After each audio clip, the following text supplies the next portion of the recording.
महाराष्ट्र राज्य अपंग कर्मचारी संघटना शाखा धाराशिवची बैठक माननीय मुख्य कार्यकारी अधिकारी डॉक्टर मैनाक घोष, जिल्हा परिषद धाराशिव व सर्व विभाग प्रमुखासमवेत संपन्न झाली.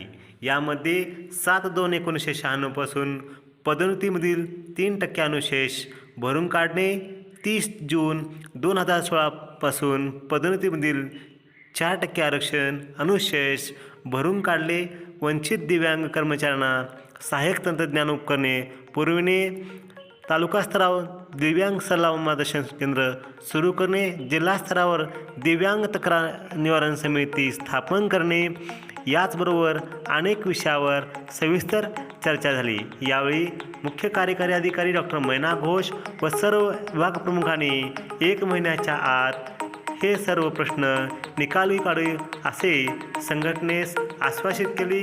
यावेळी संघटनेच्या वतीने सर्व मान्यवरांना बुक व पुष्प देऊन सन्मान करण्यात आला. अतिशय खेळीमेळीच्या वातावरणामध्ये ही बैठक संपन्न झाली. यावेळी संघटनेचे जिल्हाध्यक्ष महादेव शिंदे, जिल्हा सचिव नागेश कदम, जिल्हा कोषाध्यक्ष महादेव विटकर, जिल्हा कार्याध्यक्ष रमेश वाघमारे, जिल्हा महिला आघाडी प्रमुख ज्ञानेश्वरी शिंदे यासह अनेक पदाधिकारी व संघटनेचे सभासद उपस्थित होते.